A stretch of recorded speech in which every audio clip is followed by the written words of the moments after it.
C'est toujours un réel plaisir de vous parler. Merci de faire partie de cette communauté de réflexion, notamment sur le trading et sur les livres.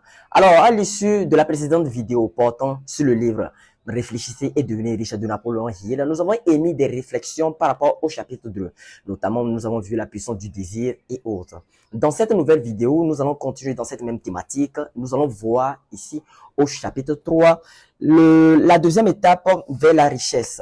Et la deuxième étape vers la richesse, nous allons parler de la foi. C'est ce à quoi nous sommes confrontés dans cette vidéo. Et je vous prie d'abord de liker la vidéo, c'est vraiment très important. Faites ça s'il vous plaît, mettez votre j'aime, ça nous aide énormément pour le référencement des vidéos. Ça fait agrandir la chaîne, ça fait agrandir l'audience. Alors nous allons continuer. Je vous ai toujours dit que pour la plupart des livres que moi j'ai lus, je fais toujours le résumé des livres sur un bloc-notes, que ce soit dans un agenda ou que ce soit sur du papier RAM.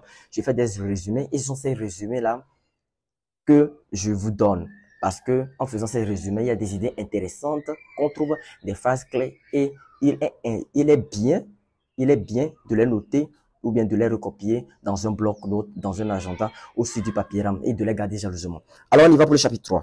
Le chapitre 3, la deuxième étape vers la richesse. Alors, la foi. La deuxième étape vers la richesse, nous parlons de la foi ici. Alors, vous êtes sans savoir que, d'abord, pour une première pensée que j'ai illustrée, que j'ai notée ici, disons que l'auteur a illustré dans son document au chapitre 3 et que moi j'ai noté ici, pour une première idée, toutes les pensées qui ont été ressenties et pétries de foi se transforment d'elles-mêmes en leur équivalent physique. Qu'est-ce que vous en pensez? Je le lis encore une fois. Toutes les pensées qui ont été ressenties et pétries de foi se transforment d'elles-mêmes en leur équivalent physique. La foi, l'amour et le sexe donnent à la pensée une grande puissance. Est-ce que vous êtes d'avis que la foi, ce qu'on appelle généralement la foi, vous savez ce que c'est que la foi, n'est-ce pas? Pour ceux qui sont religieux de nous, la foi, la Bible nous a enseigné la foi. Le Coran nous a enseigné la foi. Nous connaissons la foi, n'est-ce pas? Et là, ici, il est question de quoi? La foi, l'amour et le sexe donnent à la pensée une grande puissance. Qu'est-ce que vous en pensez? Est-ce que vous êtes d'avis du fait que la foi, l'amour et le sexe donnent à la pensée une grande puissance? Ça, ce sont les idées que l'auteur a illustrées au chapitre 2 de son livre. Je ne fais que reproduire ces idées en émettant des réflexions. Donc, vous pouvez également faire des commentaires et me dire ce que vous en pensez. Alors, on continue. Un troisième point, la foi est un état d'esprit qui se crée par l'autosuggestion. Je répète, la foi est un état d'esprit qui se crée par l'autosuggestion. Alors, qu'est-ce que c'est que l'autosuggestion? Dans le parcours de ce livre, nous aurons à découvrir l'autosuggestion. Et déjà, pour un début, je peux vous donner un bref aperçu de ce que c'est que l'autosuggestion. L'autosuggestion, ce sont des suggestions que vous vous suggérez à vous-même. Par exemple, je donne un exemple. Je suis riche. Ça, c'est de l'autosuggestion. Je suis beau gosse. C'est de l'autosuggestion. Je suis beau, je suis intelligent, je suis patati patata. Ce sont des suggestions que vous vous suggérez à vous-même. Donc, il y a deux sortes d'autosuggestions. Les suggestions d'une manière positive et les suggestions d'une manière négative. Et quand, par exemple, vous dites que vous n'êtes pas intelligente ou vous êtes moche, vous n'êtes pas belle, ça ne va pas trop le faire. Vous voyez un peu, ça veut dire que vous êtes en train d'utiliser l'autosuggestion à votre désavantage au lieu d'utiliser l'autosuggestion à votre avantage. Vous convenez avec moi que j'ai raison? Bien sûr que j'ai raison. Alors donc, l'autosuggestion, donc la foi est un état d'esprit qui se crée par l'autosuggestion. Alors, nous allons continuer un peu. Une pensée dominée par des émotions positives est une demeure favorable pour la foi. Je répète, une pensée dominée par des émotions positives est une demeure favorable pour la foi. Ça, je n'en disconviens pas. Je suis totalement d'avis, je suis totalement d'accord. Parce qu'une pensée dominée par des émotions positives est une demeure favorable pour la foi. L'auteur a bien raison d'illustrer cette phrase dans son livre. Ça c'est vrai, ça c'est vrai. Nous allons continuer un peu.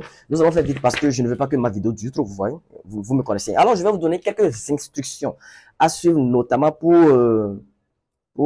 atteindre le plein accomplissement selon les instructions que l'auteur a écrites, bien sûr, dans les livres, puisque je ne fais que refléter. Je ne fais que refléter ces idées, je ne fais que émettre des réflexions par rapport à ces idées. Donc, je vais vous donner quelques instructions. Suivez-moi attentivement. Allez, on continue. D'abord, le premier, définissez un plan précis qui vous aidera à réaliser votre désir et commencez-en immédiatement l'application, même si vous pensez ne pas être prêt. En deux, écrivez clairement sur un papier. Sur du papier. Écrivez clairement sur un papier la somme que vous voulez acquérir, le délai que vous êtes fixé pour son acquisition, ce que vous avez l'intention de donner en contrepartie et le plan précis que vous élaborez pour réaliser tout cela. Tout ça, vous le trouverez au chapitre 3 du livre.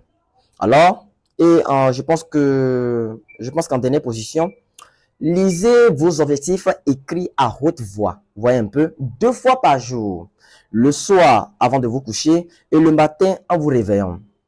Pendant cette lecture, il faut que vous vous sentiez et croyez en possession de cet argent. Je vais prendre un peu d'eau avant de poursuivre la suite de mon discours. Alors, je viens de vous énumérer quelques principes, ça c'est déjà bon. Alors, pour suivre ces instructions, vous n'aurez pas besoin de travailler dur ou de faire des sacrifices. Et quand je parle de sacrifices, vous comprenez en vidéo, je fais des sacrifices. Non, mais je plaisante quoi. Ou de faire des sacrifices, vous n'aurez pas besoin de paraître ridicule, naïf ou très instruit. Vous voyez un peu? Vous faites ça d'une manière délibérée, quoi. D'une manière délibérée, vous voyez un peu? Voilà. C'est ce que l'auteur veut dire. Et surtout, n'abandonnez jamais. Alors, je pense que... Oui, on y va, toujours, on y va. Les rêveurs pratiques n'abandonnent jamais. Thomas Edison rêva d'une lampe électrique et le réalisa après plus de 10 000 échecs. Plus tard dans le livre, nous allons voir l'histoire de Thomas Edison. Thomas Edison qui a connu 10 000 échecs avant de réaliser, avant d'inventer, bien de réaliser son invention en ce qui concerne la lampe électrique ou bien la lampe à incandescence. Oui, c'est lui qui a fait tous ces miracles-là. Et si aujourd'hui vous appuyez sur votre interrupteur, sachez que c'était l'œuvre d'une personne dans l'histoire, bon, dans l'histoire de l'humanité qui s'appelle Thomas Edison. Voilà. Alors, on continue.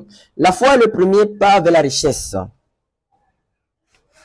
La foi est la base de tous les miracles et de tous les mystères qui ne peuvent être expliqués par la science. Ça, c'est vrai. La foi est le seul antidote connu de l'échec. La foi est l'élément, le produit chimique qui, dans la prière, permet de communiquer en direct avec l'intelligence infinie. Bon, ça dépend de la religion de tout chacun. Parce que dans ce livre, il y a des parties d'ordre métaphysique dedans. Et quand je dis métaphysique, je parle des parties d'ordre un peu qui s'apparentent à la spiritualité. Vous voyez un peu? La foi est la seule qui permet aux hommes de capter la force cosmique de l'intelligence infinie et de l'utiliser. L'atmosphère est une grande masse cosmique de force éthérienne de vibration. Ça, ce que je viens de dire, l'atmosphère est une grande masse de force cosmique de vibration et autres. Ça, c'est plus dans les 16 lois du succès. Ça, c'est plus dans les 16 lois du succès. Et ils ont parlé de ça, l'éther et autres, la télépathie et autres.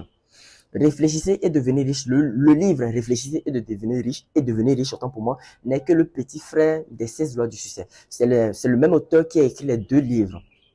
Donc après, nous allons parler également de ce livre également. Alors, la répétition de la pensée. Toute idée, tout plan ou but peut être placé dans l'esprit par répétition de la pensée. Vous voyez un peu? Et pour finir, je pense que je vais m'arrêter là. Et pour finir, pour le dernier point, pour finir, le christianisme est la plus grande force simple qui influence l'esprit des hommes. Je pense que je vais m'arrêter là pour cette vidéo. J'espère que vous avez aimé et apprécié, surtout liker la vidéo. Faites des commentaires, partagez cette vidéo.